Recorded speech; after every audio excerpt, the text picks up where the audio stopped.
What's up, everybody? Welcome to the Reject Rundown. Man, it's gonna be a nice little episode. It is Thursday. Generally, we don't do live shows on Thursdays and whatnot, but got some stuff to discuss, and I feel like we'll do a little something with you guys. All right, some little topics to chat about, and then if you guys willing to chat on there, share your comments, please do.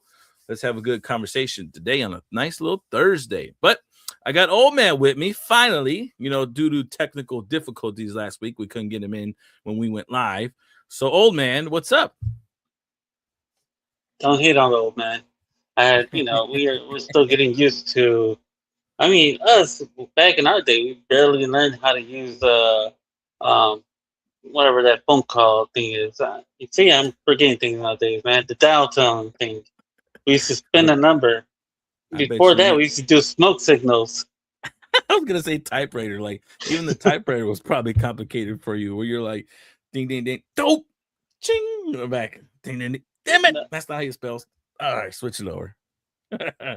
Ran out of paper. Why do you think we try to, keep having that problem with they had to switch to computers because a lot of us old people were messing up the typewriter. Mm-hmm. Mm-hmm. And then computers, it was like at first when we started, it was just one button at a time, like A, Right. A, Right. B.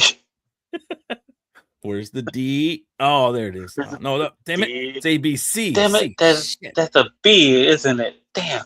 Uh, how do you delete this? Do I white out the screen or what? Mm-hmm.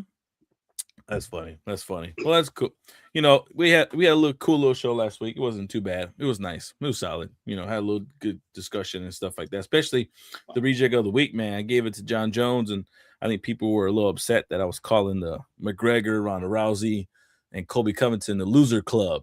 I put them out there, but I mean, prove me wrong, fans. Prove me wrong. Give me.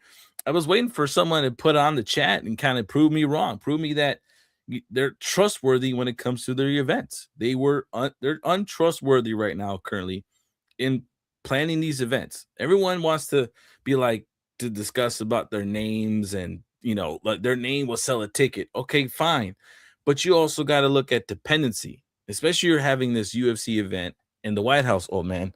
You have to depend on your fighters. And if you know for a fact you got these group of older fighters, veteran fighters, put it that way. Sorry, old man. I apologize. I don't mean to make fun of old people. Veteran fighters, and in their repertoire, they are prone to back out or have complications of contract discussions and been very unclear if they do or don't want to fight. So it's if you are a company like that and you're trying to plan these events, would you rather mess with those people or go with these new young bucks that you know for a fact are going to give you a show, going to give you have knockout power, and generally what I see it as these top three fights they're going to end in knockouts. I'll be very shocked if they end in decision. So you want to be in and out, quick and going, and have a solid show. You're at the White House. The whole setup is going to be weird. So that's where I want to, acknowledge. But well, no one's told me any different. Do you think I'm wrong? well, let's put it this way: McGregor would have done a good job selling out the White House show. Agreed. His name does carry. His name carries, Same thing Mm-hmm. with John Bones Jones. Like I can't say they wouldn't, but right now, who do you put them against? You Right. could have had what McGregor versus Gaethje. Probably, I'm not sure. I think they wanted to plan the McGregor versus Chandler. Finally, they've been waiting for this fight. We've been waiting for that fight forever. How many times did that fight fell through? And that was one of the fights they wanted to propose. So who or what made these two guys not want to be in it? Because Yeah, I feel like the reason why one of them is, why McGregor is not in the card, or Jones is not in the card, or even, well, we know why Ronda Rousey is not in the card. that's Honestly, true. she doesn't have that. Nothing wrong against her, but she's just not that uh, fighter that she once was. After her Agreed. two losses, she doesn't. Right now, her and Gina Carano and Jake Paul card, that's cool. Let them do what they're doing. But Facts. here, Amanda Nunes would have been a good intro. Her I versus the girl that she's gonna fight. Exactly, and I think that would have been perfect. Her and Harrington. You're right about that, old man. Good job. And that's a big name right there. That's a big Mm-hmm. fight that people would love to see. Hell A yeah. Chichenko would have been a good person on that card. Yes. Hooker would have been good for the card. Yeah, it's good for any card. Those hookers, man, you could put them anywhere, and they provide good entertainment. Exactly. Those hookers actually go on there and give us some great entertainment. They'll leave us satisfied. You know what I mean? I'll make sure Uh, you walk out of the cage happy with a happy ending. You know. with a happy ending, and it's worth the price. But honestly, this card, Yeah. this big event that they want to do, Yeah, sadly, it came around at the wrong time because all the good right. fighters that you could have had are all retired. Imagine Pretty this much. card had GSP Yes. Oh, yes. Yeah. or Anderson Silva, Mm-hmm. someone like Mm-hmm. that, Right. or this would have been the card you would have had Nate Diaz versus Conor McGregor Facts. go at it. Or You know, it would have been freaking a Brock Lesnar. one-on-one bout. Yeah, Brock bring Man. near. Yes. So it's like I honestly the card that we have for this one is Mm-hmm. like you're looking at a regular like this Saturday's event. You know, you're just looking at a regular event. There's not nobody on that card. The matchups don't look appetizing at all to me. Agreed. I feel like I'm just gonna sit there. I don't even want to eat my popcorn. I'm just gonna be like, they might have a good fight. You never know, but Pereira True. is bound to be his guy. Oh So yeah. That that's what I'm that looking at is, and that's what I'm saying. It's like I wanted to see fights where I can't guess who the I would have to try to guess who the winner is instead of predicting it right away. yeah. Yeah. Exactly. Especially if this is a card that you're trying to make at the at the White House. Right. And I think that was definitely a big decision or a big input, I think, for why they picked, Taporia and Gaethje. Because in my mind, I'm like, that's fine. That's not a bad main event, to be honest. It's the return of Taporia. Like he went away because of some legal issues he was dealing with his spouse. And he had to, drop the title, if I'm not mistaken, or was this close of dropping the title per se. And for him to get through these issues and finally fix this whole problem with him and his ex-wife, it was able to give him time to get in the card, and he's up and rising. He is definitely one of the guys that I want to see versus Islam, which is Khabib's basically left hand, right hand man. Like he's the next upcoming to be the new that guy. And that's the fight I wish I would have had at the main event. But him versus Gaethje, fine. They're gonna throw hands. And I honestly think though Taporia is gonna knock him out. He's definitely gonna knock him out. And it's not gonna be a bad card at all, man. I think this UFC White House card is a solid card in order to give you entertainment, regardless if you want the names like the McGregor, like the Ronda Rousey, like the Colby Covington. Yes, I get it. They have fan base and they can draw some crowds too. But to give these guys these new upcomings like Bo Nickel and Taporia being the new UFC guy, the main head honcho over there. Then you have the co-main event. Oh man, who's the co-main event? Damn it. That's the one I want to know. And if I'm not mistaken, that co-main event is not even a bad one either. Oh, Pereira is a co-main event, dude. Like, come on. And Gagne. Like, do you really think that's gonna be a sleeper of a fight? No, that's a UFC headliner fight too as well. So it's like it's not a bad card. It's not a bad card. It's a very solid card, and it's gonna give you an entertainment, especially the last three fights. We had a sleeper of a doozy last fight when it was Holloway versus Oliveira. I I those didn't guys are even mention that one. I know that It's supposed like to they're be from a BMF fight. right, supposed to be a BMF belt fight, and And if you know someone's how you supposed to could get tell knocked that out. he wasn't a BMF because when he called him out to go stand in the middle, you Mhm. realize when he was getting rocked, he ran off, Yeah, ran away. So it's like, come on. and I was Like, like, And I'm looking at Right. him like it's supposed to be Chandler. Chandler went straight in. Gaethje went in Hmm. there, went in the center, got knocked out. Hmm. Exactly. And If within you, 5 seconds left of the fight, bro. Come on. that's why I'm looking at this like, and this guy wants to prove he's a DMF. He Right. goes in there, exchanges like few punches, and then he's like, nope, nope, let me back off. I'm Right. like, what? Exactly. So that's why I'm like, it is what it is. At this point right now, with the UFC card, it's gonna entertain.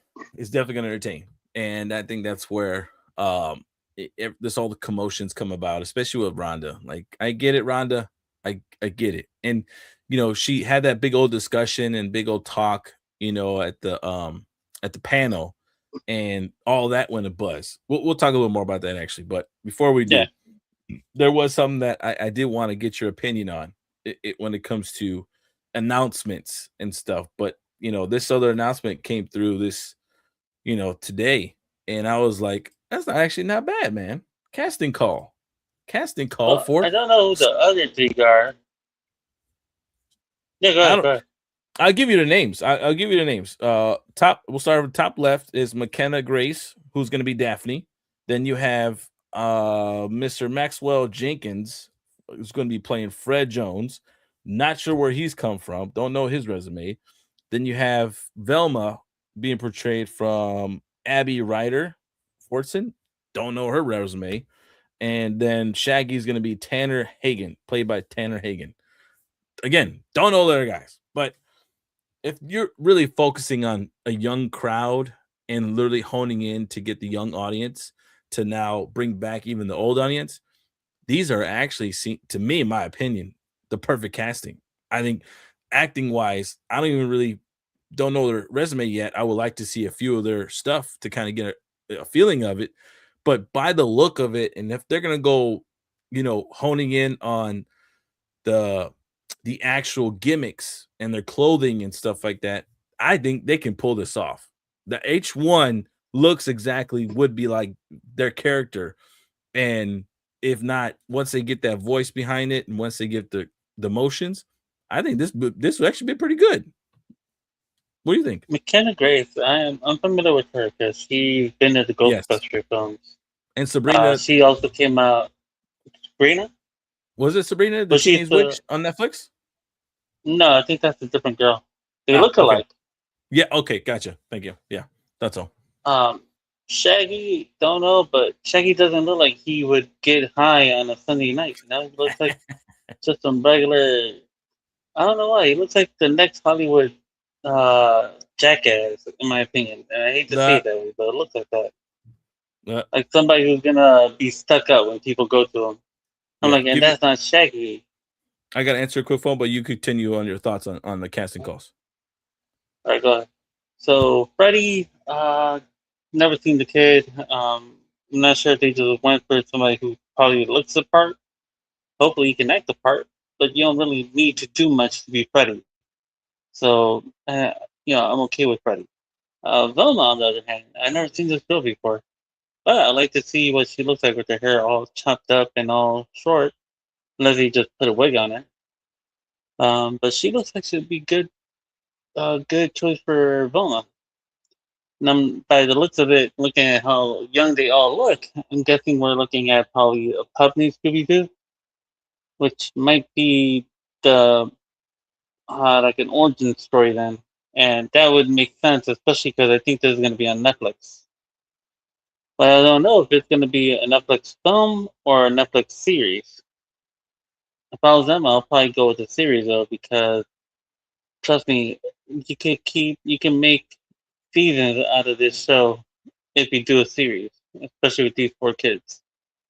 And then every episode you can bring in like a new character that they chase, or probably instead of every episode, what if it's actually a full on season of them trying to catch the same ghost until the end?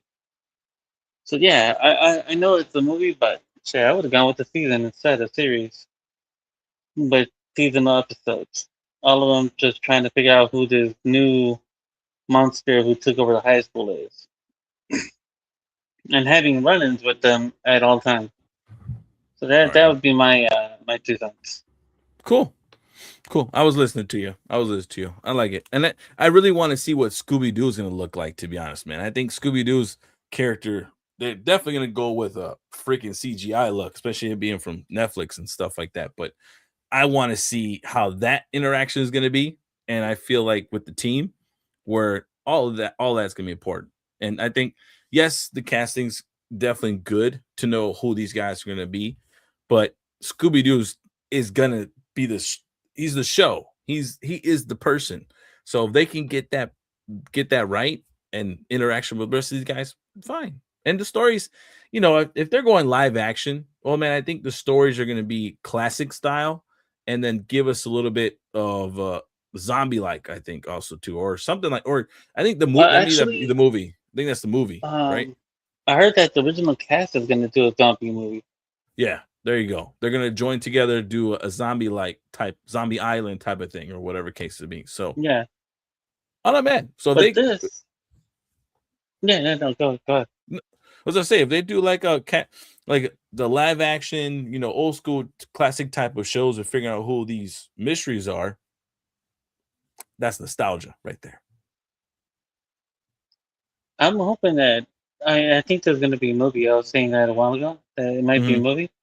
I was thinking this would have been a pretty cool series. It's kind of like the takeover for because what's it called is finished. Yeah. Stranger Things. They just ended their season. Their series were good. So this could be a good. If they would have done that and done a series out of this, this would take over Netflix pretty easy. Yeah. Yeah, definitely. It'll take that itch away of, that type of mystery, thriller, and old school vibe. Give us that intro, whatever case it be. I think that's gonna be the big thing. Give us a solid intro to the show, and I think everyone's gonna be tuning in and keep listening in on stuff like that. So I agree with you there. All right, on to the next one, man. But I want to get your opinion here, because I'm seeing a lot of this gentleman's skits, and I feel like he's going to be stealing the show on both SmackDown and Raw. I think this is the great time for WWE to get somebody like him to just cause nothing but comedy all over the show, man. I think this is old school gimmick at its best to what we used to have when it came to freaking what's his face with the little snake hands. Everyone wanted him to win the title. Forgot his name. Santino Marella. That comedy kind of guy in the bag to try to break characters and try to get people to be laughing and stuff like that, and yet entertain the crowd himself too as well. I think that's awesome. And I don't even see him wrestle yet. And I don't even know if I really want to see him wrestle, to be honest. I want to see him just entertain. Give me comedy in the back and skits, proper, funny skits like that, and give me funny streams. I want to be sitting there, watching Instagram or when on TikTok, whatever. I want to see something goofy like to what he does. Blooper reels I've seen or whatnot. Like when he did the bald Cold Stone Steve Austin or whatever the case to be, a little skit like that. Freaking hilarious, man. I think this is the right time to watch him as a backstage interviewer. Yes. Yep. And just not even interview you completely like normal interviews would go. So out there trying to make you break character. Yeah, true. That's all he's like. That's all he's doing. You like him? Good. I like what he has. I like the. Go ahead. No, go ahead. Go ahead. I like the fact that his comedy reminds me of Santino Marella. Look at the things he said. Like when he went to Nick Patrick, I think it is. The one from Raw. Yeah. He goes to him. He's like, "Hey, yeah." Let me look it up. But I see what you're talking about. So he goes to him and he's like, "Hey, Cold Stone," he's like calling him Stone Cold Steve Austin. He's like, "No, I'm this guy." He's like, "Oh yeah, hint, like yeah, allegedly that's who you are now." Like good disguise. Adam Pearce is his name from Raw. Adam Pearce, Nick Patrick. Nick Patrick is actually a referee from back in the day. But yeah, he does. He does that. He went over there like, sure. Yeah, Adam Pierce. But it's funny because remember when he debuted and what people say, and I think he debuted at the Elimination Chamber. He Yeah, yep. debuted and people booed him. Right. And Right. this guy, he like it was that sink or swim moment, Monday Night Raw. You either sink or you swim. And this guy's been Right. swimming. He's been Yes. winning tournaments. He probably got a gold medal by swimming pretty good now. Like he is, dude. I like what he's doing out there. He's actually keeping it like the comedy, the sketches he does. Heck, Yep. he just showed up and he's already selling out merchandise over everybody else. He's not even in the ring performing anybody. Exactly. Exactly. And I think when You it know, comes to mhm. WWE, when it comes to WWE in general, I think that's where people like these upcomers and stuff like that need to understand that uh, if they're not going to, we've been discussing about why WWE needs managers. They need to have managers. It helps with these wrestlers who can't talk but can wrestle and perform, like a Jade, like a Rhea Ripley at times, like a freaking Roman Reigns, like a Brock Lesnar, like a Bronson Reed type of person. Those kind of guys, you're gonna want a manager to be attached to them, to be the entertainer, to give the crowd, everyone invested into it, and in the ring they'll perform and you'll stay invested. And with some of these superstars that are wanting to come up and wanting to do things, you need to practice this stuff. You need to be in there and doing the hard work to get the attention to these people, to these fans. We need to be attracted to something like that when we're sitting here scrolling through social media, besides listening and watching on a match. This is what changes the game between WWE and AEW. This is where they do it better. This is the difference. AEW can do it. They can give you solid matches. They can give you, type of good storyline, investment in what's going on. But when it comes to these type of skits and comedy in the back, that's what WWE does differently, and that what I think like hyphens that better. Go ahead. my 2 cents on the AEW thing is AEW is more for teenagers and adults. Yeah, If you look at what they've done recently, and especially in the last match with Heyman Page, you haven't seen anyone ever inject a full needle into a guy's mouth on live TV during a wrestling match. AEW yeah, did that right now, and right, GCW does it, but we barely see GCW, so that's why I'm like, I mean, the AEW being more of a like adult, more oriented film show. right, When WWE is still trying to keep it family friendly, even though the prices are like crazy when it goes to live events. But even there, they're learning their own lesson. Like when they said, "Oh no, people are gonna pay like thousands of dollars to sit in the nosebleeds," we're like, "No, we're not," right, and we are not. We showed you like you want to sell WrestleMania, you got to think like McMahon did. right. But still, like look at the fact that this guy is going out there telling people, you are cursed, Mm-hmm. and then crazy things happen, and it's fun to watch it. Yeah, it's simple. It's simplicity when it comes to stuff like that. You are cursed. Like, it's the same thing that Paul Heyman did when it comes to my name is Paul Heyman.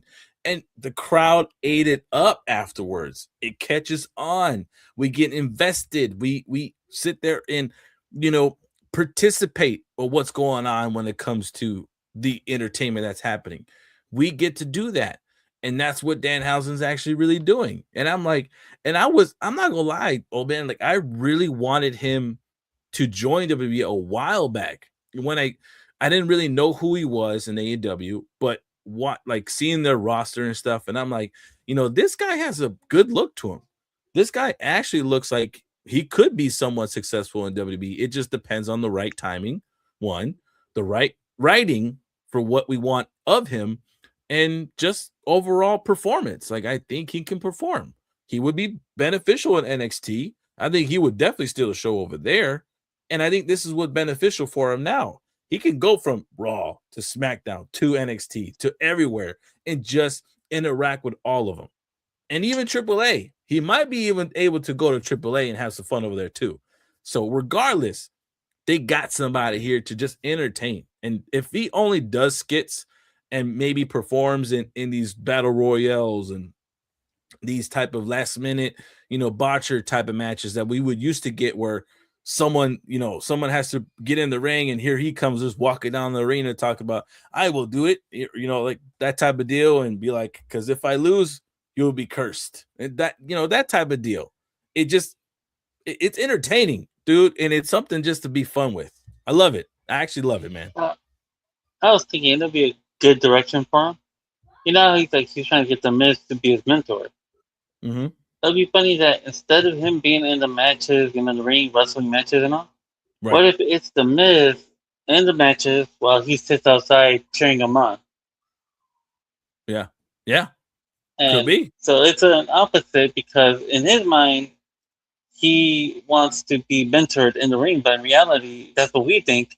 In Right. reality, he's actually outside mentoring the Miz. And Yeah. he causes Yes. the Miz to lose in some weird, hilarious way. Exactly. Yes. It's fun, man. I like what they're doing with that. And I think he can definitely succeed. He for sure can definitely put out there. Then the last couple of gimmicks they've done so have been actually putting out pretty well. Like the gimmick when they did freaking Grande Americana, like that gimmick that came out of nowhere, that turned out to be that blossomed really well too. And here we are having a feud between these guys. And now all of a sudden we're getting a gimmick like Danhausen, like bro, when we thought WWE was sucking and how they're performing when it comes to stuff, they can pull out some gems. They really can. It's just a matter of the attention to detail. And I think that's why, as much as we do have a voice, us fans have a voice. And the more we can have a solid style of conversation to make things make sense to what WWE needs to do, it changes the landscape for them to want to listen and be like, that makes sense. Let's tweak this up a little bit. Let's try it out. Let's give it a couple of tries and a couple of shows to do it in and see from there. It's not gonna hurt them. If it doesn't work, change the page. They'll do something different. And here, look what happened with all this commotion about Chelsea Green. We went freaking crazy. And yet all of a sudden she signs if I'm gonna say she signed a new deal, she's over there getting the attention she deserves. And soon enough, once her leg heals, she's gonna get the opportunity she deserves. She's gonna end up getting that championship match that she deserves. And she's more than likely, this is my thing, oh man, if WB can put that title on her and let her last long with that title, literally long, like let her be the Roman Reigns in the women division and hold that title for 1,000 some odd days. Come on. That would, of anybody who can, she definitely can. That would be the benchmark for her, of anybody. And I'm like, as long as we can do this, oh man, have these conversations, have these discussions like this, make it make sense, bro. I think we're winning, man. I think we're winning. Uh, Best way to do it is just keep posting her face on social media, letting people know. Speaking about Mm-hmm. posting faces, thank you, Carrie Zane. Damn, Mm-hmm. Carrie Zane, she posted, yeah, great wrestler. That's another girl that she deserves a world title run at least because she's a hell of a wrestler. Yeah, agreed. Yeah, Carrie Zane. she does. I She was does just good gonna tell work. you the thing that makes me crack up about the Grand Americano because you mentioned them a while ago. You know what's Yeah, funny is that one is a good guy in the States while the other one is a good guy in Mexico. yeah. Did you ever know that? Not I So didn't catch on to it. Kaiser, No. yeah, so Kaiser's Gran Americano, he's a villain here in the States, you know? His Yeah, character is a bad guy. While right. Chad Gable, original, the original OG Americano, That's he's the right. good guy here. Yep. But the real Grande Americano in Mexico, he's the good guy. He plays a good guy role. Well, OG Americano is the bad guy out there, and he does the bad guy Uh, stuff out there. gotcha. So it's funny. It's like they're heroes in their own country. Yeah, which is good. It's freaking hilarious. That's what I'm saying, man. Stuff like that can change the game. It just WWE needs to have to get into it and actually make it make sense. And when you have people in in the background to talk about it. That's what they need to do. And Triple H, my guy, those questions you're asking when it comes to like what's next, like, well, listen to us. We'll tell you what's next. Stop listening to those guys in there so much. They have solid ideas, but listen to the fans, man. Yeah, Some most of of those guys had solid ideals for the 70s and 60s. yeah, They don't change the have no name of the ideals for game. 80s. Yeah, they don't. You mean You the know, new change it. cats? No. Right. And there can be some aspects that we can dibble dabble and all of a sudden say, let's get this guy an 80s look and put him in there and add some stuff. Like the tag team that's in AEW that has that 80s style and does that, weird, Hulk Hogan like you, or they cross up or whatnot, and then they do like an elbow drop. I can't remember their name right now, but No. come on, those guys are golden in AEW. You know what would be golden in WWE? Triple I actually, but if they transgender, bring it over. There we go. If they just bring it over into Triple A Yeah. or in WWE, make it a show itself. Yeah. Lucha Underground. There you go. Yeah. Yep. Dude, Lucha Underground was the shit back in the day, man. If they were Oh, to bring it back the same way they did it back in those days, you have a lot of the yes. people that competed in Lucha Underground. There's already there. Yes. Yes. A lot. A big name. And I think even that Mundo guy, I forgot his name. He was the Johnny big head Mundo. honcho. No. He was the big head honcho or whatnot. Oh, the tag team I was talking about AEW though was the Outrunners with True Oh, Magnum and Turbo Floyd. Like they're the 80s styles kind of guy. And come on, man, they look freaking cool as hell. Like put them in WWE. I swear they're gonna have some fun. But there was Lucha Underground. I want to know that's the one guy. Mil Muertes. That's the dude. He needs to get his mask back on. Like he's wrestling without his mask right now, and I think that's where he needs to do it. That wrestler needs to go turn back the clock a little bit. Take some time off, take about a year off, get in the gym, lose a little bit of weight because I think he's kind of gotten that beer belly just a little bit, enjoyed himself. But if he can get a little toned down, get little what's it called, get that mask back on. I think if he's back in AAA, he can steal the show over there too as well. Because he was solid, man, in Lucha Underground. He was definitely solid. shit, almost every match on that show was solid. Hell It yeah. was hard to turn away from it.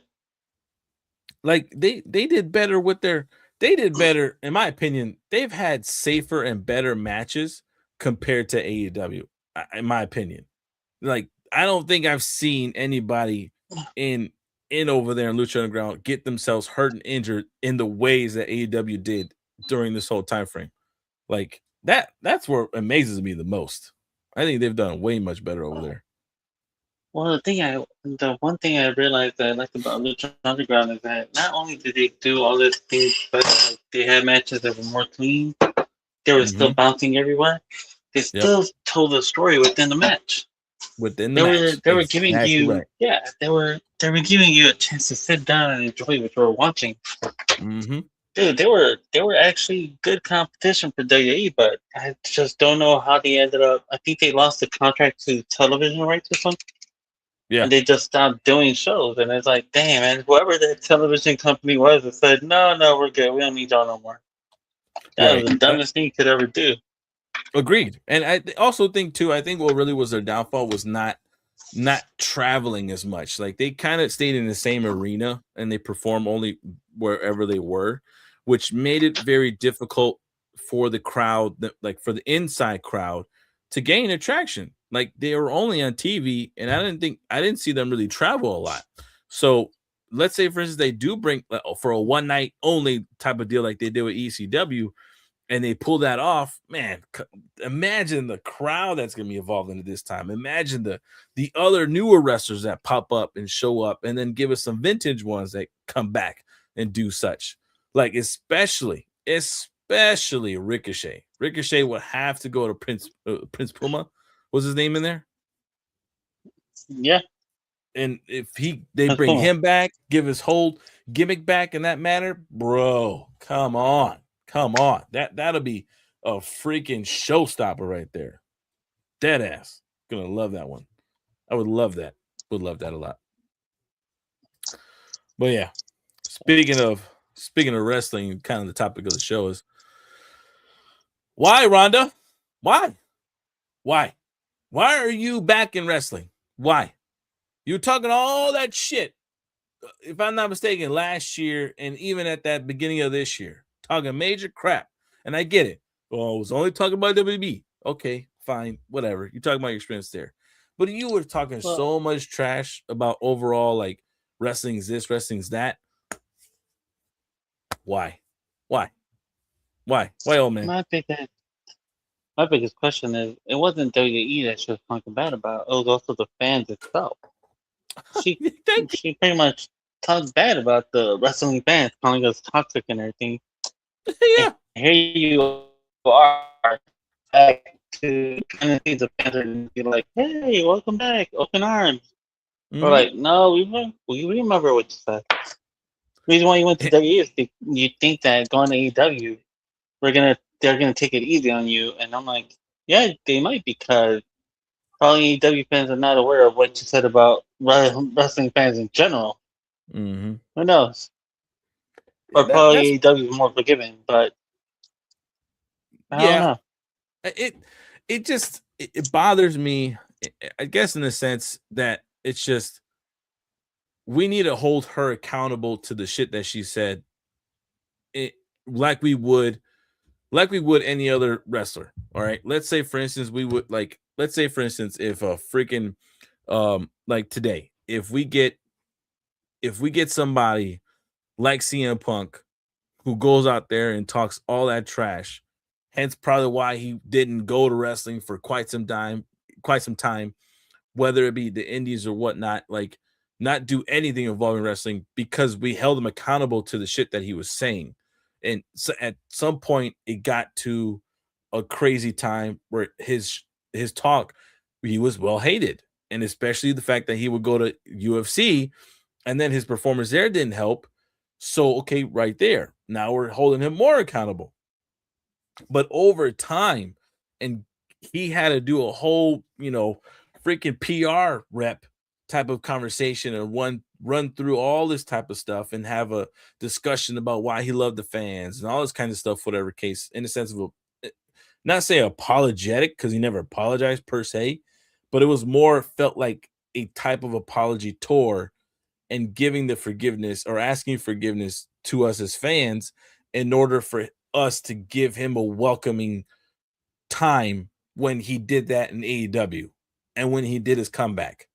So it's like that's what Ron is not doing. And that's the type of thing that I think, and I hope that's what we're holding her accountable for, because it's like you're doing this way too quick. You didn't have great, rapport when it came to the girls in the back. You had your posse, and that posse obviously left. So then you were left alone. And then all of a sudden you had to work with others, and you didn't work well with others. So obviously made your life a little uncomfortable.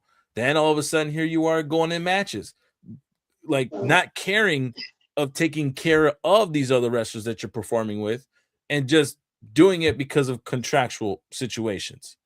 And then all of a sudden you leave, and then you go on this freaking, tear the company down tour, tear personnel tour. I don't mind if whatever stuff you said about comments and how you felt about people, great. But the way you said it towards us too as well is like as if, then what the hell are we cheering for you for then? For what? Like, I'm not gonna see your point of view. I'm gonna hold you accountable, man. Like, it just didn't make no sense for me being a huge fan of yours, and then to do something like that is like all because you got mad at the fact that we were cheering for someone else, or we didn't agree with you at 100%. You pull out this then you're on my shit list type of deal automatically. Like, what the hell? No, thank you, no, thank you. And Well, then here's go the ahead. thing I want to input real quick. I'm sorry, Yeah, that's I fine. just want to input something. No, go ahead. CM Punk, I can't understand where CM Punk stood. I mean, if you were to, let's say you, okay, let's put you in the shoes. Let's say you found that you had a staph infection, so you had Mm-hmm. to take time off to heal. So you take time off, you didn't quit. You took time off. Okay, this is what happened to him. Mm-hmm. But at the same time, taking time off, you already had a wedding scheduled, so Right. you're bound to get married to your wife. How Right. would you feel if you get a fax, and on the fax that says, "Hey, you're fired" on your own wedding day? Right. That's why I'm cool with Punk because Punk left because of his health. And he left, Yes. and he didn't quit, but they fired him. Right. And then he started talking more about the company, but he never talked about the fans. He talked about Vince McMahon. He talked about Triple The H. the politics of it, right? That's where his Yeah. stance was. Yep. And he's like, here I am, I'm the hottest thing going on, and I'm performing. I Mm-hmm. get sick. And that was his big thing. It wasn't that he left because he wasn't in the main card here or there. He was. He was being featured. He's like, the only problem is that when he got sick, they probably blew him off and said, no, you're good. Our doctor saw you. You're okay. Right. He goes to another doctor, and an actual doctor said, no, you're not okay. You Right. got to get healed. Yep. That's why I don't know why a lot of people turned their faces against Punk when Punk was just trying to do what anyone in their right mind would do, and that heal up. Take care of himself. Exactly. Yeah. And WWE found that wrong and fired him on his Mm-hmm. wedding night. So I'm like, no, dude. In my opinion, what Punk is getting right now is well deserved. Mm-hmm. Mm-hmm. Main event, the pitch, everything he deserved back in the Cena Rock era, he's Yep. getting it now. Yep. Yep. The one Yep. person I would turn around and look at it and say, why, other than Ronda Rousey, and why when she didn't do much, and she's even talking about how she's being treated even now while in the company, is Nikki Bella. Yeah. Yes. And you share with that about me. When you were watching that, I'm like, huh? But go ahead. And why is that? So, okay. First, originally back in the day, the Bella Twins left the company when they Mm-hmm. came. They came on to do Money Night Raw, I think, or Royal Rumble. They Right. were hoping that the WWE would sponsor their show and promote it and everything. Right. And the WWE was like, no, we won't. So they left. Remember that they Yep. didn't. They didn't leave because they were tired. They didn't leave because they thought it was time for them to leave. They left because WWE wasn't giving them the nice little push they wanted. Yeah. Now both girls, one of them needs the money. I know we all know why. The other one, I think the other one just loves to be in the ring. I am Yeah. not I think the other one loves it more than the other one. But Has more passion then about it. yeah. But then the other one, the one that like she believes that she deserves all these like things, she's out here saying, "Well, we're not gonna get the same treatment that Cena and AJ Styles got when we retired." And I'm like, "Of course not. If anyone gets that treatment, it's gonna be Charlotte Flair. It's gonna be Becky Lynch. It's gonna be um, It will be AJ AJ Lee. Styles. AJ Styles. AJ Lee now. Exactly. It will be her. Yeah. Yes. And reason why is because you look at what those girls brought to the table versus what you brought to the table. Right. Delusionally, you believe that you gave the women's revolution and all that, but you pretty much you are known for what you're known for, and we don't Mm-hmm. even have to spell it out no more. But that's how you made it to where you are. Exactly. But both of you were known to really be just a drag in everybody's television. Mm-hmm. Mm-hmm. And now when you look at the new woman, that's when I'm like, you might not get what you believe you deserve, but you're Mm-hmm. gonna get something. But it won't be the big package and the big goodbye that you think that you earned, because you never did. Right. That is for women who actually put themselves out there, worked hard, grind hard. They're the ones that actually did what they had to do to get to the top. Now, I'm not saying did someone to get to the top. I'm saying did what they had to do, worked hard. Right. Those are the women that people want to see get the John Cena and AJ Styles treatment. Right. And Yeah, that's all I that's got to say. Sorry. and okay, so yeah, Nikki's the one that's been dating John Cena, right? And she's the one that's talking a little bit more trash right now. Bree is the one who's married Well, with she dated Daniel. remember she broke. Yeah, So Nikki and John Cena, they dated. They were engaged. They called it off. Cena married another woman later on. Mm-hmm. Then Nikki got married to somebody else, Mm-hmm. Yeah, it's and true. Yep. And now she's dating old dude from Eagles. That's funny. But the dude from my Eagles actually said they're not even doing things. you're right now, supposedly. Yeah, they're just hanging out. Uh okay. My hot take on that. My hot take on this is coming from a jealous chick. All right. Jealousy. But but also too, there's no merit to that because didn't we not celebrate her when it came to her comeback in Hall of Fame? Did we not have this whole thing about her having a match or whatever case may be? Didn't we give her a match? Like, but did you announce that that was for your retirement per se? Didn't sound like it. It sounded like it Actually, was. when she went into the Hall of Fame, Huh. no, sorry to cut you off. Let me speed this over. Okay. But Yeah. people were asking why is she in the Hall of Fame so early? That was the biggest thing people asked right away. They're Okay. like, "Where's There you Victoria? Where's Mickey James? Where's right. I think Irie was already in there, but there's so many women wrestlers who should have been in there way before she got in. Right. So yeah, keep going. Sorry. Right. And then so okay, so there's that. So she left on didn't she left on a solid note because didn't she have that WrestleMania moment? Wasn't the last WrestleMania moment that she had was with John Cena in the tag match before she left the first time? Yeah, And if I'm not mistaken, wasn't really that her choosing?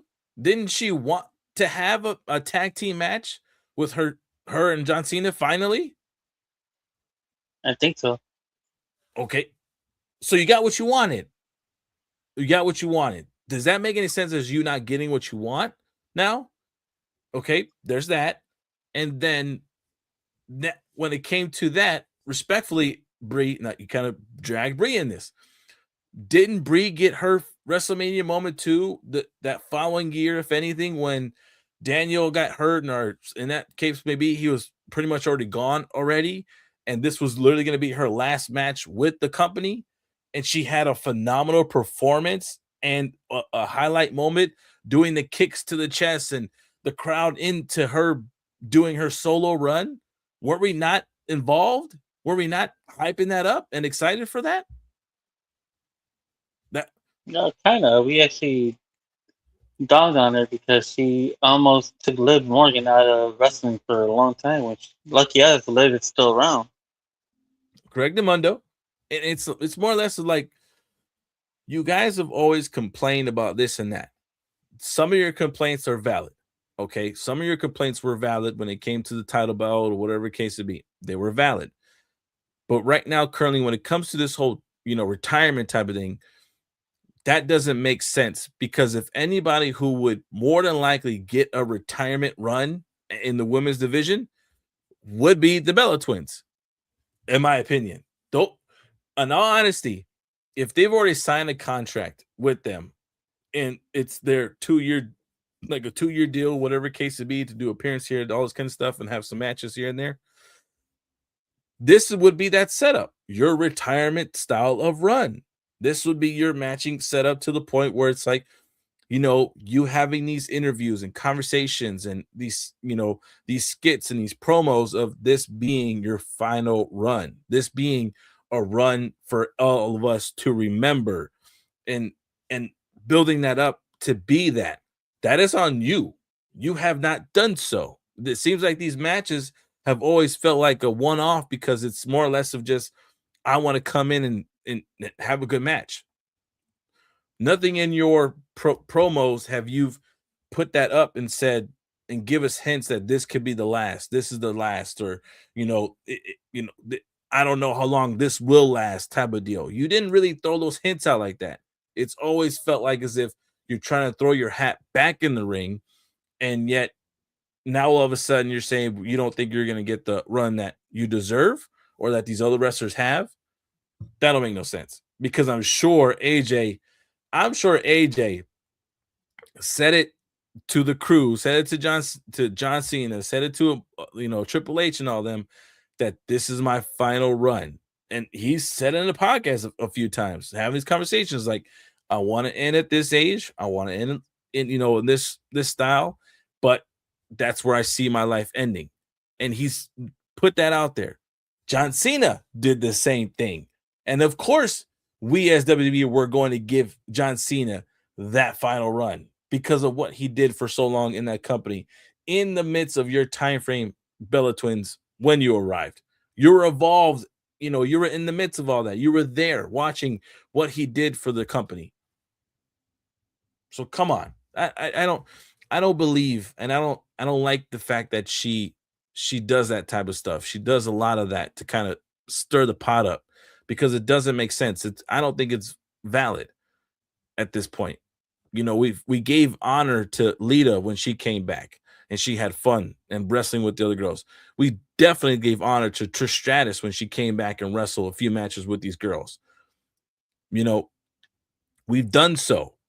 So for us doing that, you would think the next round of girls or the next group of people who've kind of been gone for a while now that are still can get in the ring and throw down, in my opinion, the Bella Twins were the next ones to do such. And yet, we've kind of got a glimpse of it, but it's more or less of like, you have to do your job and acknowledge that. You have to do your job and put yourself out and sell yourself in that manner. This is your time to put yourself out there and set it up to where you are going to promote yourself of saying, this is my final run. I'm done. I'm moving on with the company. I'm pretty cool. Let it be known. So why not do that now? Why all of a sudden we get to this point? And it's like, come on. There you go. There you go talking. But go ahead. Well, another thing I was going to say is that they don't, I mean, it's hard for you to try to compare yourself to a career like Cena or AJ Styles. Right. AJ Styles wrestled Japan. AJ Styles wrestled TNA. WCW when he was young. WWE when he was young. So you look at the grind that he did, to get to where he is and who he is. Exactly. Look at Cena. Cena only wrestled in WWE, but dude put on the work for years. The grind that he did, to get to 17, and it's hard in the era that he was in to get to 17. Right. The only difference is that when we look at your career and theirs, I honestly hate to say it, but your career, the reason why people look at it, it doesn't match to theirs because of how you made it to where you are. And that's what people are going to always remember you as. And I'm sorry, but it's the truth. Yeah. That's why I look at girls. That's why I look at girls like Charlotte Flair. I look at Becky Lynch. I look at Bayley. Girls who really, came from NXT, put on the work. Yeah. Came to WWE, put on the work. Put on matches. Yep. Even to this day, you haven't seen a Bella in Hell in a Cell, but you saw Becky going to Hell in a Cell. You had Bayley going to Hell in a Cell. Sasha Banks going to Hell in a Cell. Charlotte. You saw these girls going to the Elimination Chamber. Yep. That's another thing. These girls are what the women's revolution was and is. These are the ones that put wrestling on the map. Before then, Trish and Lita were putting women's wrestling on the map.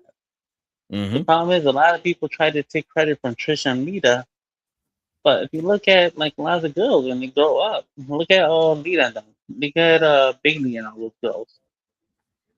AJ Lee. Yeah. When they come into the ring, and people ask them like, who inspired you? Of course, AJ Lee was Lita, but a lot of those girls in that ring, in that locker room, they're gonna say Lita, Trish, AJ Lee. Yep. We were inspired by them. And it's just everybody knows the grind and the hard work that some people put in to get to where they are and to what they deserve and earn. That's my 2 cents on this. I agree. And I agree with you. I totally agree with you on that part. It does make sense. And especially for, like you said, this is the key point. Their resume is nowhere near what AJ did for the wrestling industry in general.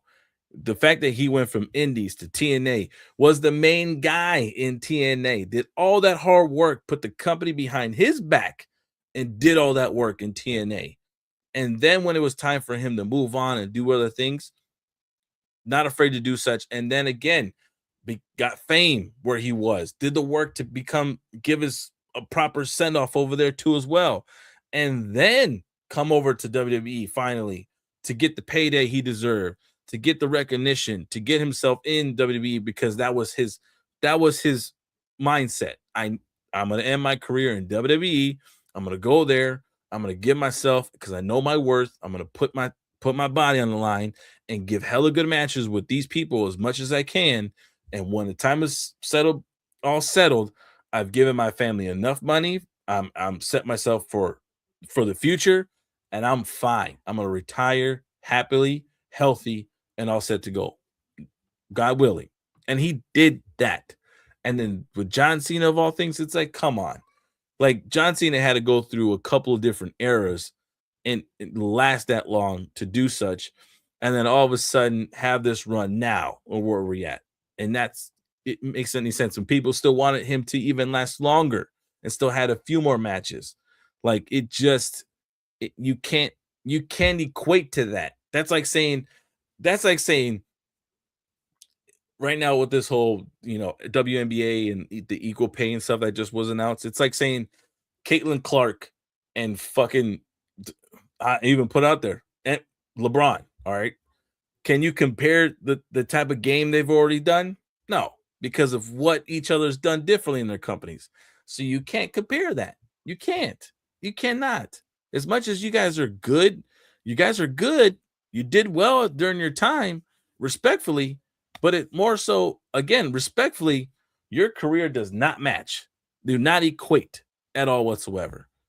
But I'm not upset if they were to do a retirement style of run. Give them a few matches and this and that.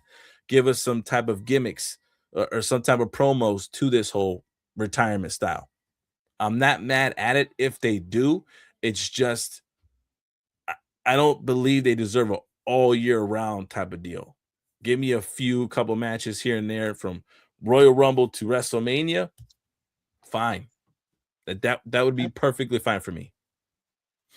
I don't think it's because of that. I think their complaint was that like when AJ Styles retired, they did a AJ Styles Appreciation Day. Yeah. Same thing with like John Cena. Like they did a big thing for Cena when he retired. Same thing with like Shawn Michaels, Taker. That's what these girls want. Is they want their own like appreciation day. They want their own like hit me with the spotlight. And that's why I'm looking at it like I, I don't think you're in that level to get that type of spotlight. Yeah. You can retire, cool. A lot of great wrestlers retire without that spotlight. You can do Yeah. it too. That spotlight, and like I said before, belongs to girls who I believe put on more work than y'all two did. Yeah. But that's just my opinion. Yeah, I agree with you. But to get back into the topic at hand, man, because we went off on that part, but to get back into this whole Ronda situation, man, get your ass up out of wrestling. Go somewhere, don't come back. The moral of the story, and my opinion, my opinion of my moral of the story is, go get, all right, Ronda, don't come back to wrestling. I get it. You're definitely gonna sell some tickets. People are gonna tune in because they're gonna hate your ass, and you may not want to be the heel, or you may play the heel gimmick crappy, but you're damn sure going to get the heat like a heel would. And for sure, people want to get up in there and watch you get suplexed by a bunch of these other women division. Go and get out. I'm just saying, man, just stop. Stay in your lane, write books, go to Netflix, put on these gimmick, MMA matches, and just please, go somewhere. And oh man, you know what they're saying now too, which I'm okay. So this is what's crazy. I'm upset at the fact that I'm seeing her more often now. I am upset at what she's doing. I'm upset of how she's talking, but I can definitely see her be, and what they're saying is Rana could be the Dana White to Jake Paul's MVP promotions. and being that word of mouth person on the mic, discussing fights, talking to the media about this and that, talking shit at some points, and also too having some input into negotiations when it comes to possibly future setup matches if this is successful. Do you see that, old man? Do you see her being Uh, that type of person? well, I think she's doing a good job at the fact that the card that she's putting on right now looks pretty a lot more better than the card I'm looking at Dana White. And I mean, you got Francis Ngannou, he's gonna fight on that card. You got Nate Facts. Diaz, he's gonna fight on that card. That one was Looking at crazy. yeah, and that's what I'm looking at. Like Ronda Rousey against Gina Carano, they're headlining this card that has two big headliners already in the Right. undercard of it. Yep. And this is kind of like that Super Bowl versus whatever that thing that Kid Rock had, you know? You're Yeah. looking at probably this bill. Ronda Rousey is going to have hers in April, I believe, and the White House is not until June or July. I forgot when. Right. But this card is coming out. It's looking more than just decent. It's looking pretty good. It looks like you called it a while ago. It's a solid card. Yeah. I think this card is solid. It's starting to So build. if she, It's starting to build. yeah. Yep. So if she's behind this card, dude, I think she could do good. But remember, you can only use the same superstars once every few months. So Mm-hmm. we gotta see who she could bring in next, what she could do next. So I'm interested Right. to see if her mind is good in booking. Yeah, I agree with you. Same boat. I'm on the same boat as that. But that was very shocking to say the least. So yeah, moral Yeah. story is Rhonda, go somewhere, stay in your lane, talk about media. You did have some good talking points when it came to the podium and whatnot, but in my opinion, just stay in your lane, bro. Relax on this whole commentation too. Focus on the fight because at this point, last time you were doing all this talking and all this kind of stuff, it didn't end well for you, man. It didn't end well. Especially those last two fights, man. You were the highlight reel of the best knockout of the year. So and it wasn't you doing the knockout, it was you getting your ass knocked out. So pay attention, stay your butt in the training room and focus in, man. Focus in. I'm just saying, just my opinion, my word of wisdom. But lastly, old man, I think it was aired on the 22nd, if I'm not mistaken. But it has been 35 years for Teenage Mutant Ninja Turtles #2, The Secret of Ooze, man. I think at this point, it is well deserved of a celebration as going back to theaters. So for those who want to see it, please do, because it is literally the funniest, in my opinion, oh man, the funniest TMNT movie of all that is aired on the big screen. It is the funniest of them all. March 22nd of 1991 is when it first, hit theaters. So we're a couple of days away, but 35 years in the theaters, man, phenomenal. One of the funniest ones. Do you agree with me on the funniest one of them all, or you feel like something else is? No, I agree because this one was funny and haha make me laugh funny. The third one was funny as in why the heck did you make me sit here and watch this movie? Yeah. Funny. Stupidest fucking movie ever. #3.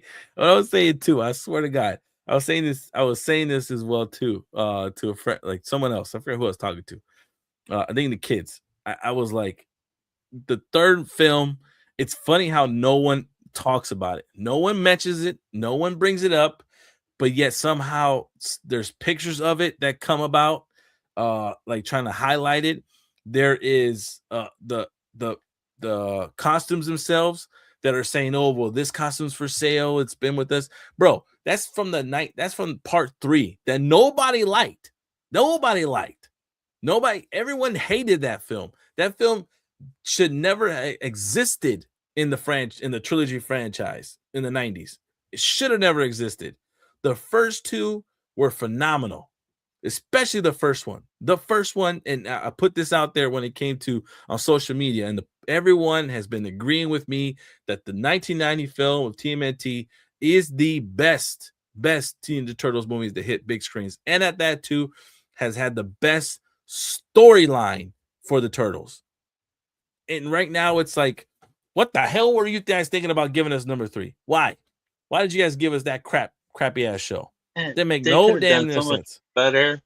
They could have done. They could have gone a whole different direction. They're like, you know what? Let's make the turtles go back in time Yeah, and fight some samurai warriors. Yeah, that's sure. what we want. Yeah. I'm like, no, I didn't want that at all, dude. Honestly, what I wanted was the freaking Red King Oh, okay, that's fine.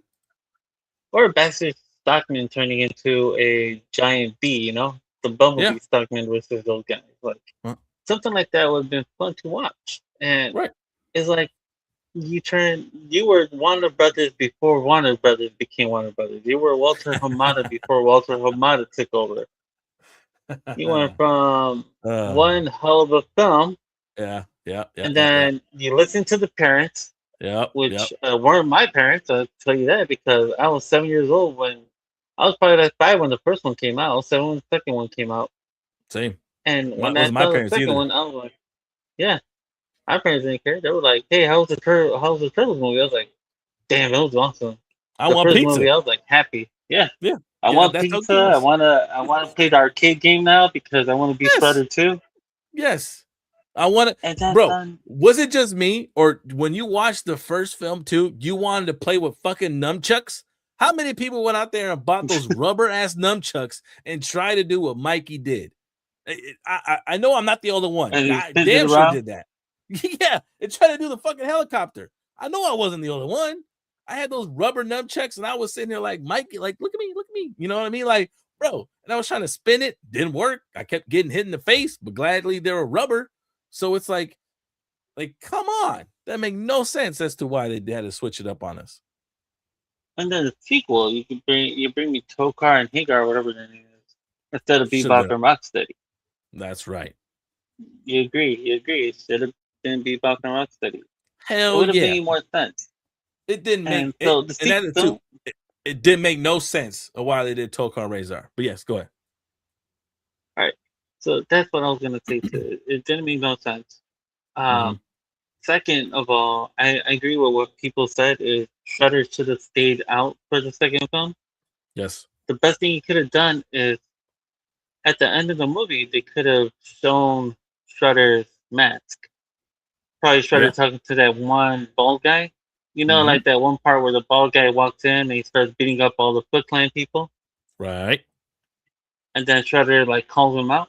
Mm-hmm. So what I would have done is I would have cut the Foot Clan out of this film, and I would have brought in Stockman and those little robot things, and probably Bebop and Rocksteady, Mm-hmm. with Stockman turning into the fly at that, you know, the bumblebee thing. The Yeah. fly, there we go. He turns into some type of fly, but that would have been the end of that film. And then during some point, you would see that bald guy walk in and start beating up the Foot Clan, saying, you know, Master Shredder is dead. Now I'm the new leader. Who wants to step up to me? And then you just see the message like right there on a mantle, and Mm-hmm. Shredder's just sitting right in front of it. And all you hear is, "I'll take the challenge." And then you hear him say, "Master Shredder," and that's how you end that film. Because then the third one would have been Master Shredder. Shredder comes back, you know, Mm-hmm. healing. You could even have him healing and not even fight in the third film.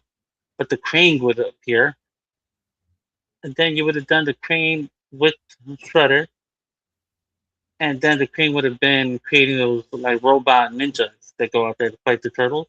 Yep. You still could have had Bebop and Rocksteady, and then you could have introduced Rat King, or you could have introduced that robotic turtle that they fight. Yep. I could have done that too. So many things could have gone good. You know, probably the third film would have ended with Shredder finally becoming Super Shredder. Something. So I'm glad you put that out there. Now, here my hot take to the switch up and what I would have done differently. All right. Okay, Number two, I think you're hitting it right when it comes to the ball guy. You mean Tatsu, right? The second in command. I think that's the name. Yeah, Yeah, the one that's what is it called? I am new leader. Mr. Shredder. You fight anyone who challenge me, right? That guy? Yeah, the one with the accent. Yeah. Yeah, that's Tatsu. So you're right. So what I would have done was you definitely start off the beginning where Tatsu gets all the Foot Clan who's ever left into that whole setup where this is our fallback spot. We need to get everyone back in line. Now Tatsu then says this is our fallback. We need to figure out if now that Shredder's passed, I'm the new leader. That being said, we are going to avenge Shredder, Master Shredder, against the Turtles.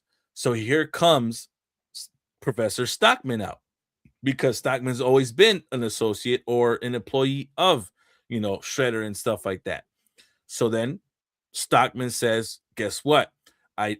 We do have Shredder. He's not dead. They put him in they give him this whole thing where it's like a chamber and they're healing him up or whatever case it be. So we don't see him. You're right about the whole thing about him not being involved in the film. He's healing. He's fine. He's not involved at it whatsoever. He's put away. Stockman's doing experiments on the guy, and he's put away thoroughly throughout the whole movie because he's healing. So for there, Stockman then kind of becomes the mad scientist, does his thing with TGI, the ooze, and his company. He's involved in the company, and he knows that they're going to be disintegrating the ooze. So he takes it for themselves, uses it more, and then figures out how to manipulate it. Give us Rocksteady and Bebop. So really, in essence, throughout the whole film, comedy and comedy when it comes to either or, but at the end, it's mostly Rocksteady and Bebop getting the upper hand on him, like they did in the part 2 of TMNT in the 2016 version. What they were right about that. So you do that, you finish it out with the end. They Turtles figured out how to get rid of them. You get this whole rap, ninja rap. That's fine too. You can get a little thing like that, and you can come on, oh man, we can see Rocksteady and Bebop dance off to a ninja rap or whatever at that time. If you wanted to go lighthearted and go comedy, that would have been freaking hilarious to have a dance off between them. But in essence, at the end of the day, they're still fighting it out, and the Turtles avenge it. Right? You could have done that. That would have been entertaining and funny and goofy, lighthearted, cool. And at the end of the film, obviously they're like, now that Rocksteady and Bebop are gone, what are we going to do? And here we are. Boom. Here goes Shredder. Comes out of the ooze, comes out of the chamber, and says, we got to get a better plan, type of deal. And we're done. That ends part 2. So now we're like, oh, what the hell? Now you send us up for part 3. Awesome. So now here comes part 3. So now you can, okay, there. Now let's say, for instance, they mess with time travel. Oh, man. They do that stuff. If they want to keep their mind in the time travel, you do the time travel stuff. You sit there and get them out of where they need to be in New York so Shredder can cause chaos, and you send them somewhere else. You send them to fuck like they did what they did to ancient Japan. So now here we get the run in with the rabbit. Come on, man. You had the cartoon rabbit. That. Yeah, the cartoon rabbit was right there. He could have been animatronic just like the rest, just a rabbit, and boom, all set in stone right there. You could have the ninja rabbit or the samurai rabbit. Sorry, he was a samurai. Usagi is his first name. So you could have had him in there involved in the story, and they try to find ways to get back or whatever case to be. They, were able to fix it and whatnot. Boom, they get back in time, and they end up stopping Shredder or whatever case to be, and now the end of part 3 in that sense or whatever. Come on. You could have had something better than that in that sense of form and give us better fashion, better plot twist, better storyline to set up with. But no, you want to do that on us. And then what made it worse in part 2, in all honesty, old man, is what made it worse is the change up of April O'Neil and Casey. You messed up with those two. Those two were important pieces to the first film. And even though they weren't really the highlight of the film in the first one, but not having any involvement in part 2 and having some type of interaction with them, there was a missing piece. Casey, I agree. Casey was awesome. But yeah, go ahead. You agree? Mm-hmm. Yeah, I agree. I agree with you. Casey was a pretty good point of the first film with April and the original April. Don't get Yeah, me wrong, I like the second April, she was pretty and all, but for some right. reason I like the April from the first movie. Yeah, better acting, better Yes, understanding, and give. I guess the the screen time that they gave her, it was important, and she did well for the screen time that we got. and I So, think in the second film with Bebop Rocksteady and probably the Foot Clan joining them, mhm, you would have seen Casey and the Turtles go in to this fight together. yeah, definitely. So that would have been another thing. You would have seen Casey would have been more involved in the fight scene. Yeah, he would have ended Um, up being the persons to go after, Stockman and the Foot Clan and trying to stop them while, the Turtles are occupied with Rocksteady and Bebop. You know what I mean? You could have had those two, and then you had April O'Neil to help them out too as well. That, like, you would have had that. Everyone would have had a piece of part in it. that's why that's the thing. It's like so many things you could have done and you missed out on. Mhm. Um, you could have, like I said, you could have brought in the Krang in the third one and Yep, feature the robotic um, Foot Clan that happened later on, the robotic soldiers that they fight. Because then exactly. you can actually see them destroying the floor robots Right, blowing up into midair. right, You could have the Triceratops characters come in to help out. right. Yep. I like that idea of the samurai though. That would have been cool to see in the third film. They go back in time and meet him. Hmm. And then you So could have created some new samurai villains, like some probably samurai gators.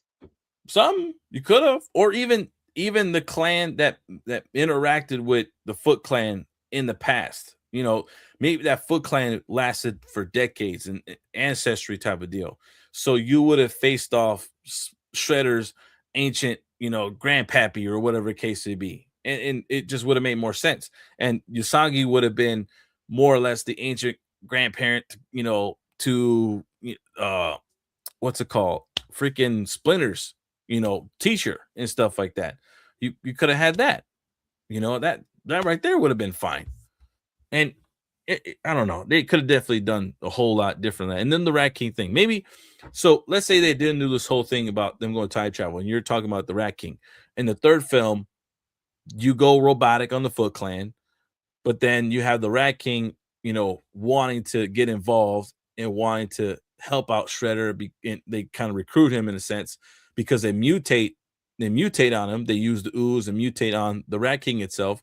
He then gets obviously psychotic, a little bit more different than what Rocksteady and Bebop were. So he gets more psychotic, gets out of hand and out of control, Oh, and then good. operates solo dolo. Does not work with Shredder and them any longer, takes over, does the whole thing with the rats, puts Shredder and them onto the side, and then now you're involved with the turtles, but then the turtles defeat them, and Shredder just stays back and let the action happen. Like, I'm not involved. I'm gonna let you handle the problem that I created, so I can create another problem, type of deal. Actually, I have a better idea because Rat King was probably he looked like he could have been part of the medieval times. Mm-hmm. Imagine the Rat King was the person that the samurai bunny guy was fighting in those years, Oh yeah, yeah, true. and that's how they know about the Rat King because that was like let's say it was an ancient story about him, Yeah. and so turtles go back in time and they are now living in this ancient story about the Rat King, Oh, see.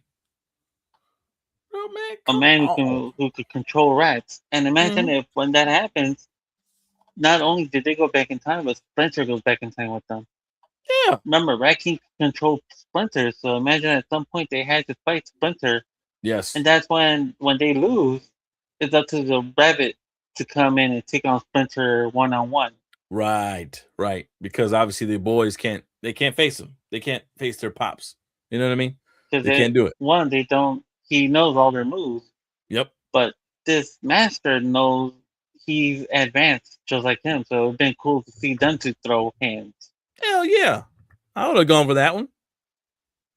That's how you do a third one. And then of course they take down the Rat King, and after they beat the Rat King, they go back in time.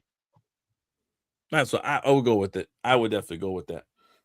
It's crazy. You know, see what I mean? But Oh man, we come up with couple of different storylines of how things could have been done differently and how, you know, things would have been better off with the turtles. And this would have been, this is literally the pinnacle and the actual, you know, the tool that these guys would use that are trying to do a remake or trying to reboot the Ninja Turtles and how to update their storyline. Like there's some bits and pieces you can take from the franchise that what we've already seen and now utilize that in the films now. Because if I'm not mistaken, the last Ronin, since they were going to announce that we're making a movie, that it was basically going to be the fourth film to the trilogies that we saw in the 90s. So that would have been fine. I would have been okay if they would have done so. That would have made sense. But it again, you're taking bits and pieces of a solid setup to what was done then. Now let's tweak it to make it better now. Let's do it now. I would consider it the third film because the actual third film wouldn't exist for me.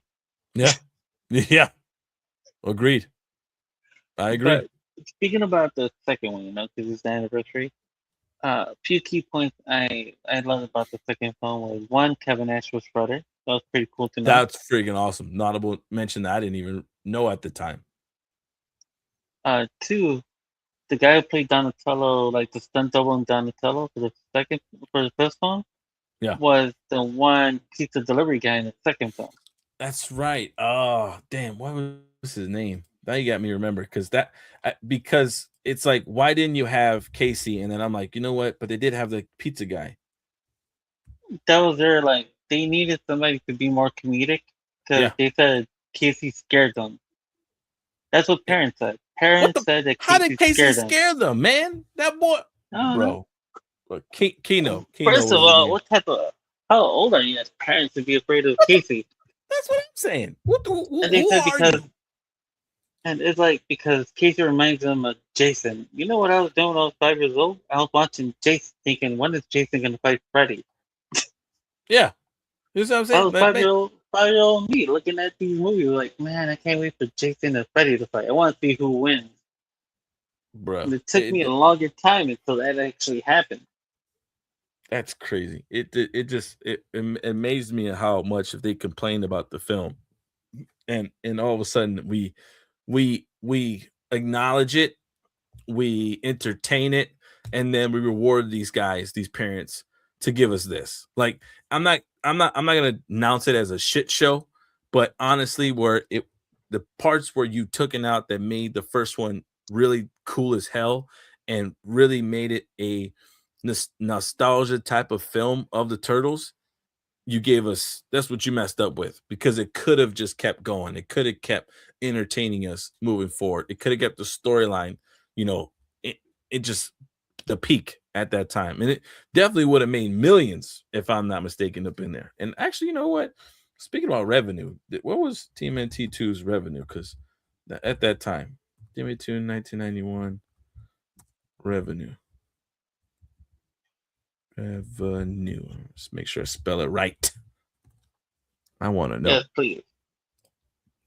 So total gross. Oh, there you go. Opening weekend, 20 million, debuting at number one that weekend when it was announced.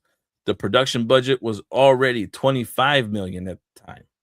So, despite that, it made 78 million overall, give or take 79 million, right? So, at that Now time, check you could say out it was success. yeah. Now check out how much the first one made. Yeah. The first one, the original, grossed at 135 million, over than that. And you know why? Because parents didn't cut their mouth shut in the first one. Yeah. So Now parents, let's check out what the third one did. guys, come on. See what y'all did? Y'all messed it up. Y'all messed it up for us people. They did it for Batman. They did it for. It's like we can't have nothing good. Yeah, That's the man. problem, man. We just can't have nothing good. Every time we have something Oh good, my somebody has to come. God. All right. Here we are. Opening weekend, 12 million. 12 million, my guy. 12.4 billion opening weekend. Wow. Which was Overall, crazy because it said that the film held the #1 spot at the U.S. box office for 2 consecutive weeks, but yet it What was was the still competition? the lowest grossing film of the original 1990s trilogy. What did they have That's to compete against? Some like romantic rom-coms that just suck something? I How don't the know. heck did I they would like get that. #1 spot? And it grossed 42 million in the box So office. it did even worse than the second one. Yes, dramatically worse.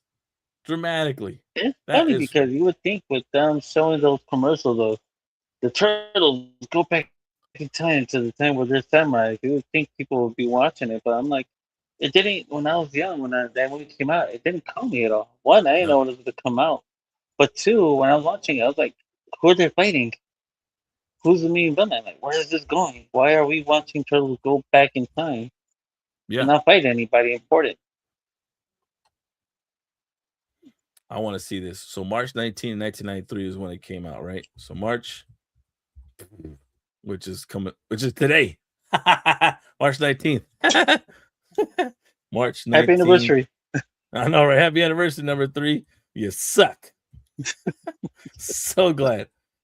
Movies. Uh movies. Yeah. Movies list. I want to see this. So March top movies in theaters on March 19th. You had TMNT 3. Then you had Point of No Return, which was that I like that film. That was a good film. What was that? That was that's kind of like a 007 where it's a girl they take in, they train her to be an assassin. She becomes an assassin. She ends up running from the group that takes her in. Okay, there's that. Then this movie called Fire in the Sky, which was an looks like, oh my god, it's an alien movie. I think I saw this one. This is a horror film, I think. Yeah, You sci-fi are a horror. horror fan. Yeah, Fire in the Sky. This is a horror film, my guy. Then you had Groundhog Day, which is Oh, amazing. the How was Groundhog Day with American? Oh, it's Bill not. Murray. It wasn't. No, it wasn't the Bill Murray film. Oh, okay, that makes Yeah, it sense. was. It was a general like documentary type of movie that came out of that. No, was it with his cousin Murray Bill? Probably. And then you had Al Pacino's Scent of a Woman that came out, which, if I'm not mistaken, didn't that give him an Oscar? He got an Yeah, Oscar it for was that a role. pretty good movie. He played So a blind general. Heck of a good yeah, film. crazy. Then you had comedy. Oh man, you CB4. You know that film? I think so. It's been a while. It's with Chris Rock. It's basically like their parody of the NWA.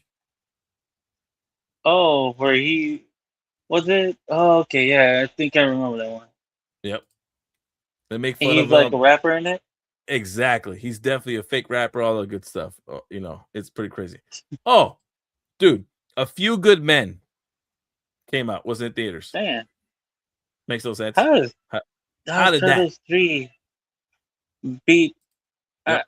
Like a few, unless A Few Good Men came out before that weekend. This was like the last week around or something. But Right. that's the other thing. Like, we would have to see when A Few Good Men came out and Scent of a Woman Hmm. come out because those were pretty good movies.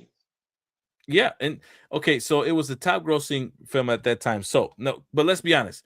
Looking at these films, which movie are you taking? You're taking your kids to go see. Timothy. So okay, that makes sense. But there you go again.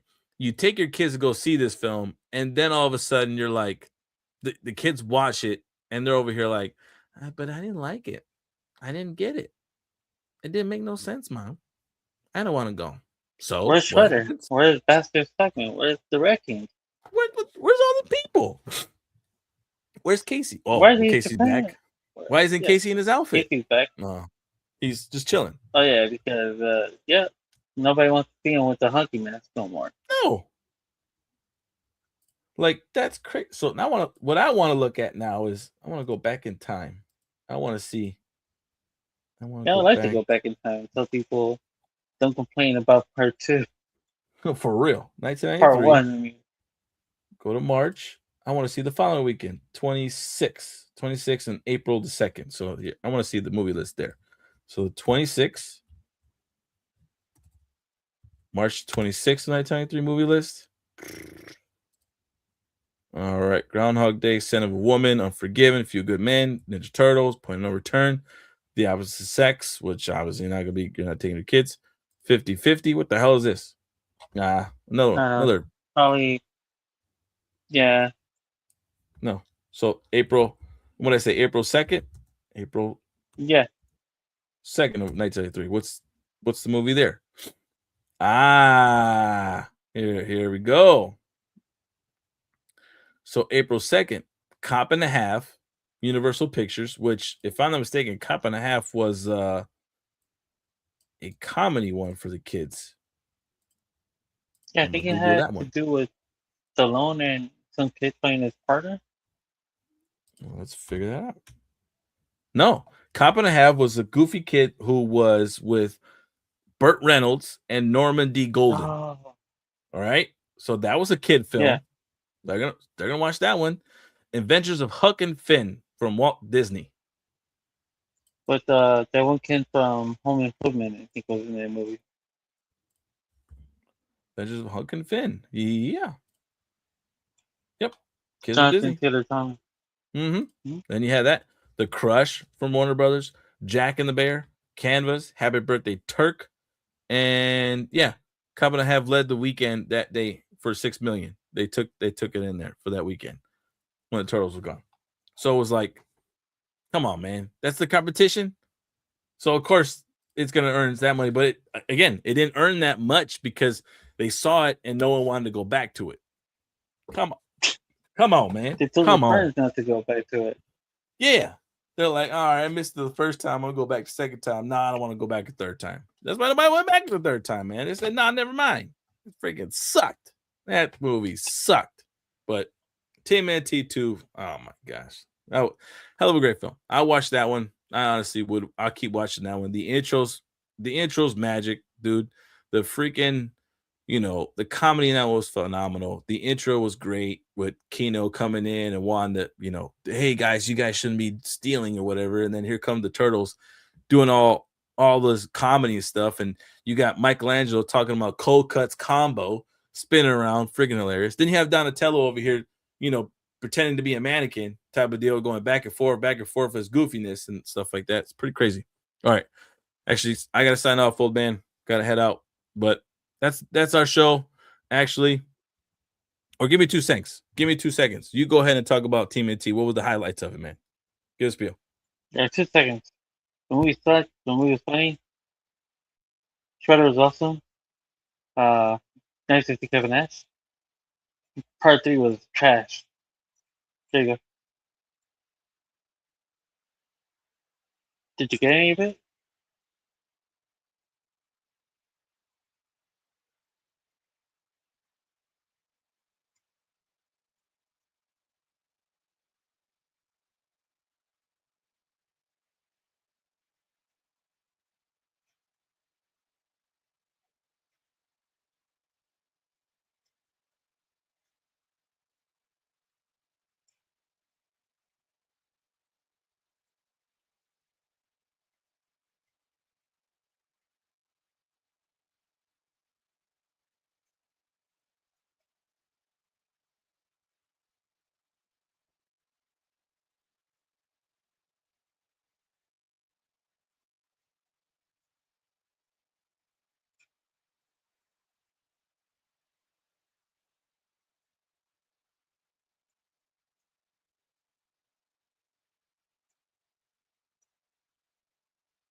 Oh my gosh. Yeah.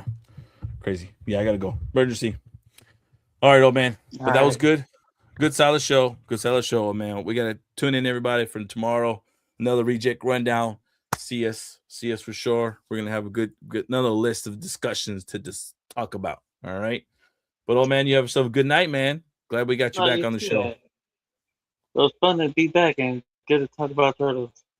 All right, Yes, everybody, indeed. y'all have a good night and enjoy whatever you're enjoying in life.